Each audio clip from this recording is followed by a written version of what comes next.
नमस्कार, बालभारती रिवाइंडमध्ये तुमचं मनापासून स्वागत आहे. आज आपण महाराष्ट्र बोर्डाच्या इतिहासातली एक अशी आठवण जागवणार आहोत जी कधीच पुसली जाऊ शकत नाही. इयत्ता 4थीचा इतिहासाचं पुस्तक शिवछत्रपती. काळ होता 1970 ते 1986चा आणि त्या काळात जे शाळेत गेले ना त्यांच्यासाठी हे मुखपृष्ठ म्हणजे फक्त एका पुस्तकाचा कव्हर नाहीये. हे जणू काही टाइम मशीन आहे जे तुम्हाला थेट तुमच्या बालपणात घेऊन जातं. चला तर मग काही क्षणांसाठी जाऊया परत एकदा ते आपल्या आठवणींच्या वर्गात.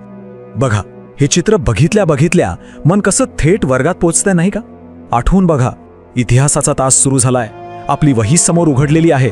शिक्षकांचा तो भारदस्त आवाज कानावर येतोय आणि आपल्या डेस्कवर, आपल्या टेबलावर हे पुस्तक अगदी शांतपणे पण तितक्याच अभिमानाने ठेवलं आहे. आता जरा निरखून पाहूया या मुखपृष्ठाला. यावर नेमकं काय काय आहे आणि त्याचा अर्थ काय आहे? सगळ्यात आधी आपलं लक्ष वेधून घेतात ते म्हणजे घोड्यावर स्वार झालेले छत्रपती शिवाजी महाराज. त्यांची नजर बघा, एकदम स्थिर आणि भविष्याकडे पाहणारी.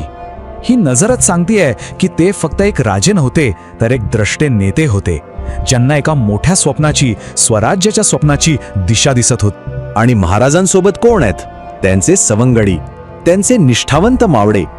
हे फक्त सैनिक नाहीत, हे प्रतीक आहे एकजुटीचं, त्यागाचं आणि एका ध्येयासाठी खांद्याला खांदा लावून लढणाऱ्या सहकाऱ्यांच्या अटूट विश्वासाचं. आणि मागे अगदी अभेद्यपणे उभा आहे तो किल्ला.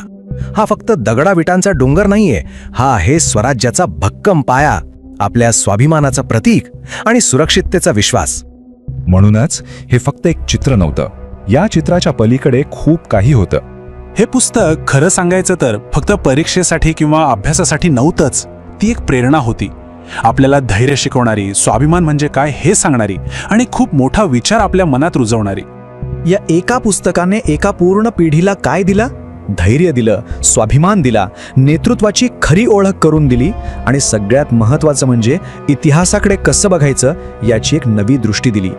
कारण ते पुस्तक आपल्याला सांगायचं की इतिहास म्हणजे फक्त तारखा लक्षात ठेवणं नाही, इतिहास म्हणजे एक विचार आहे. आणि हाच विचार आपल्या सगळ्यांच्या मनात कायमचा घर करून राहिला. खरं सांगायचं झालं तर याच पुस्तकामुळे कित्येक मुलांच्या मनात इतिहासाची खरी गोडी लागली. इतिहास म्हणजे काहीतरी पाठ करायचा कंटाळवाणा विषय नाही, तर तो आपल्या ओळखीचा, आपल्या अस्मितेचा एक भाग आहे, हे याच पुस्तकाने आपल्याला शिकवलं. आणि म्हणूनच छत्रपती शिवाजी महाराज आपल्यासाठी फक्त इतिहासातले एक राजे उरले नाहीयेत, ते आपले आदर्श बनले, आपली प्रेरणा बनले. पण ही तर फक्त सुरुवात आहे. हा आठवणींचा प्रवास अजून खूप मोठा आहे. आपण या पुस्तकातला प्रत्येक अध्याय, प्रत्येक पाठ येणाऱ्या भागांमध्ये अगदी सविस्तरपणे, सोप्या भाषेत आणि तितक्याच आदराने पाहणार आहोत. आता एकच सांगा, जर हे मुखपृष्ठ पाहून तुमचं मन अगदी क्षणभरासाठी का होईना तुमच्या बालपणात परत गेलं असेल, तर मग हा भाग तुमच्या त्या सगळ्या मित्रमैत्रिणींपर्यंत नक्की पोहोचवा ज्यांच्या आठवणी या पुस्तकाशी जोडलेल्या आहेत. आणि हो, अशाच आठवणींना पुन्हा पुन्हा उजाळा देण्यासाठी बालभारती रिवाइंड या आपल्या चॅनलला आजच जॉईन करा. कारण एक गोष्ट कायम लक्षात ठेवा, इतिहास विसरला तर ओळख हरवते.